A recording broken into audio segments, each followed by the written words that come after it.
तो उन्होंने समाज को जगाने के लिए सामाजिक आंदोलन शुरू कर दिया और 7,643 जातियों को एक सूत्र में बांधकर वो राज सत्ता के केंद्र तक पहुंचने का प्रयास किया और अपने उस प्रयास में वो पूरी तरह से सफल रहे, हमने देखा है। लेकिन उसके बाद क्या हुआ? उसके बाद हम देखते हैं कि हमारे जो नेता हैं, हमारा जो नेतृत्व कर रहे हैं, समाज का नेतृत्व कर रहे हैं, वे सच्ची बात कहने से डरते हैं। मान्यवर साहब कांसीराम जी ने जब सामाजिक आंदोलन करके जो सत्ता हासिल की थी, उसके बाद अगला कदम जो है धार्मिक आंदोलन का ही था।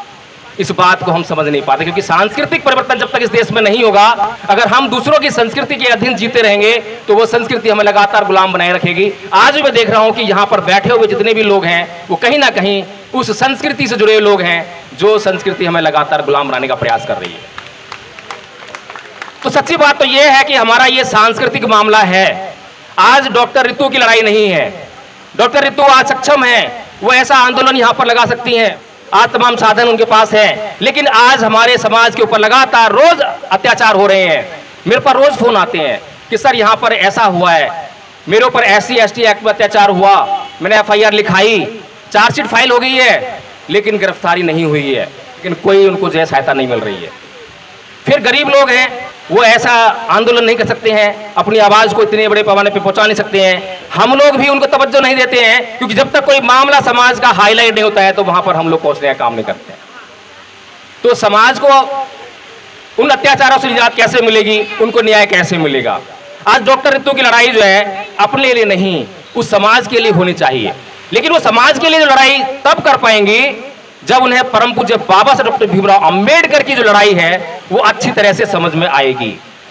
तो जब हम कहते हैं कि सांस्कृतिक लड़ाई है, उसमें अगर हम सोचें कि हम कहाँ पाते हैं अपने आप को, अभी हम कहाँ पर हैं? अभी जो परम पूज्य बाबा साहब डॉक्टर भीमराव अंबेडकर के साथ में जिन लोगों ने धर्मांतरण किया 1956 में, वे लोग कहाँ हैं? किस संस्कृति का हिस्सा है? क्या उन्होंने सांस्कृतिक परिवर्तन कर लिया है? बिल्कुल भी नहीं किया है, केवल नाम में परिवर्तन हो गया है। पहले वो कुछ और लिखते थे, अपने नाम के आगे जो है बौद्ध लगाने लगे हैं, तो ऐसा लगता है कि शायद परिवर्तन हो गया है। हमारे सोचने का ढंग, बातें करने का ढंग अभी भी हिंदू संस्कृति से ही लिप्त है, ब्राह्मण संस्कृति से लिप्त है। ब्राह्मण संस्कृति कहती है कि हिंसा से ही सभी बातों का समाधान हो सकता है, लेकिन जिस संस्कृति की ओर परम पूज्य बाबा साहब डॉक्टर भीमराव अंबेडकर इशारा करते हैं, वो संस्कृति कहती है कि ना ही वेरेन वेरानी समंति कुजाचनंग अवेरेन चय समंति ऐस धम्मो सनातनो, कि वैर से कभी वैर शांत नहीं होता, अवैर से ही वैर शांत होगा। जब हम राजनीतिक लड़ाई करेंगे तो हमें जो है चुप रहना पड़ेगा, कहीं ना कहीं जो गलत हो रहा है उस पर भी चुप्पी साधनी पड़ेगी। लेकिन जब हम सामाजिक कार्यकर्ता के तौर पर समाज में निकलेंगे तो जो गलत हो रहा है उसको सुधारने का काम करेंगे, सही करने का काम करेंगे, और हमारा मकसद जो है समाज में गलत हो रही बातों को सुधारना चाहिए। आज अगर हमारे ऊपर अत्याचार वो प्रिंसिपल कर रही है इस कॉलेज की, तो परम पूज्य बाबा साहेब जिस संस्कृति को इशारा करते हैं और जो उसके शास्ता हैं महाकारुण तथागत बुद्ध, वो ऐसे लोगों को अपराधी नहीं कहते। वो चोर हो, हत्यारा हो, बलात्कारी हो, तो तथागत बुद्ध जो है उसको अपराधी से पहले वो कहते हैं कि ये बीमार है, ये आदमी बीमार है।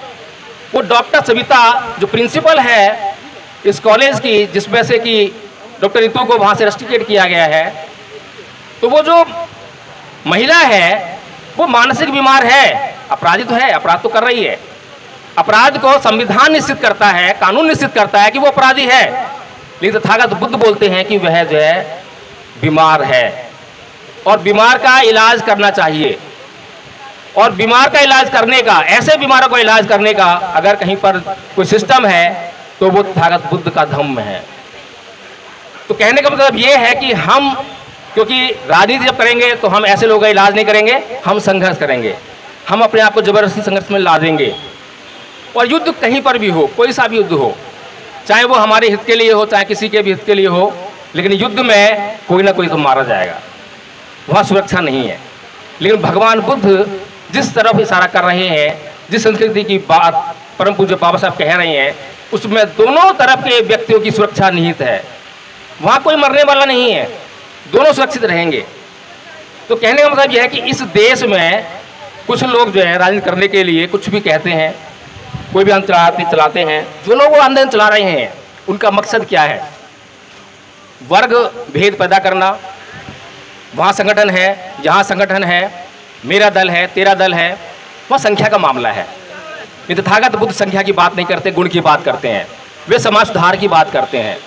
मैं यूट्यूब के माध्यम से राजेंद्र पाल जी को सुन रहा था, यहाँ पर आए होंगे, रतनलाल जी को सुन रहा था, अभी एडवोकेट भानु प्रताप सिंह जी भी बैठे हुए हैं, उनको भी कई बार सुना है।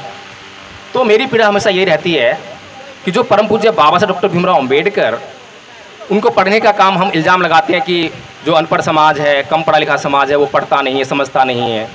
लेकिन जो प्रबुद्ध वर्ग है, जो पढ़ सकता है, सोच सकता है, चिंतन कर सकता है, कोई प्रोफेसर ऐसे ही नहीं बनता, डॉक्टरेट करता है, पीएचडी करता है, बहुत बड़ी रिसर्च करता है, उसका दिमाग का जो है परिष्कार हो जाता है, सोचना समझना स्टार्ट कर देता है।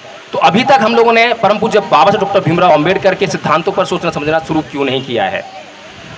अगर इंद्र कुमार मेघवाल के ऊपर अत्याचार हुआ और वहां पर जाकर जितने भी नेता हैं बड़ी बड़ी बातें कर रहे थे, मार डालेंगे, ये कर देंगे, वो कर देंगे, छोटा सा काम कर रहा था कि ये अत्याचार किसी व्यक्ति के ऊपर नहीं हुआ है, पूरे समाज के ऊपर हुआ है। और जो मुआवजे की बात हो रही है, नौकरी की बात हो रही है, वो उसके लिए तो मुआवजा हो सकता है, उसके साथ तो न्याय हो सकता है, लेकिन अत्याचार क्योंकि समाज के ऊपर हुआ है तो समाज के साथ न्याय कब होगा? और परम पूज्य बाबा साहब डॉक्टर भीमराव अम्बेडकर ने इस बात में साफ साफ कहा है। लेकिन हम लोग लाग लपेट करने वाले लोग हैं। अगर जहां पर भी अत्याचार होता है वहीं पर धर्म परिवर्तन का कार्यक्रम शुरू होने लग जाए तो मैं कहता हूं कि मनुवादियों के पूर्वज भी जो मर गए हैं रोने के लिए मजबूर हो जाएंगे।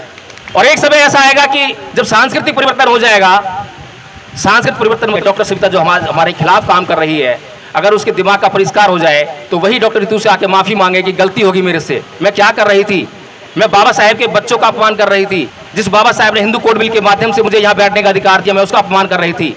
तो कुल मिलाकर यह है कि हमारे भीतर जो है, जो संविधान और कानून जो हमारे पास है, संविधान और कानून हमारी जो है क्षण रक्षा करते हैं, इंस्टेंट रिलीफ देते हैं, लेकिन परमानेंट रिलीफ अगर कहीं पर है तो वो केवल और केवल बुद्ध के धम्म में है, सांस्कृतिक परिवर्तन में है। इसलिए हमें जो है ये जो इंस्टेंट रिलीफ है, किसी ने मुझे गाली दी, किसी ने मुझे मारा, या किसी ने मेरे ऊपर हमला कर दिया, किसी ने जातिवाद अत्याचार कर दिया, तो एफआईआर तो करानी पड़ेगी, बात ठीक है। लेकिन एफआईआर कराने के बाद क्या वो मनुवादी व्यक्ति सुधर जाता है? क्या उसका मन शांत हो जाता है? नहीं होता, उसके अंदर बदले की भावना जागृत हो जाती है। तो कुल मिलाकर कहने का मतलब यह है कि अगर हम इस देश में उन मनुवादियों को इस देश से बाहर नहीं निकाल सकते हैं, या कोई दूसरा देश बनने की संभावना नहीं है, उनको भी इसी देश में रहना है और हमें भी इसी देश में रहना है, तो जरूरत इस बात की है कि उनको सुधारा जाए। तो हमें इस देश का निर्माण करना है और इस देश में वो सांस्कृतिक परिवर्तन करना है। जो संस्कृति जो है, कृष्ण जी खड़े हुए युद्ध के मैदान में कहते हैं कि अर्जुन मारो, वो तुम्हारे रिश्तेदार हैं, उन्होंने अधर्म किया है। लेकिन तथागत बुद्ध जब अंगुलीमाल को सुधारने के लिए जाते हैं तो वहां वो मारने के लिए नहीं कहते किसने पाप किया है, इसने 1000 लोगों को मारा है। वे निहत्थे जंगल प्रवेश करते हैं, कोई हथियार नहीं है, कोई सेना नहीं है, और उसके चित्त परिवर्तन करके सुधार के उसको जो है वापस समाज में लेकर आते हैं, भिक्षु बना देते हैं। और वही भिक्षु जो कल तक हत्यारा था, सुधरने के बाद उसी समाज के कल्याण के लिए काम करने लगता है। इस तरह की सांस्कृतिक परिवर्तन की आज हमें जरूरत है, जिससे कि हम परमानेंट एक अच्छी स्थिति में आ सकें। हमें व्यवस्था बनाने की जरूरत है। हमें दूसरे लोगों के द्वारा जो अत्याचार कर रहे हैं उनकी व्यवस्था को बारीकी से समझने की जरूरत है कि वो किस तरीके से अत्याचार कर रहे हैं, क्या पैमाना है और क्या उसका रिलीफ हो सकता है।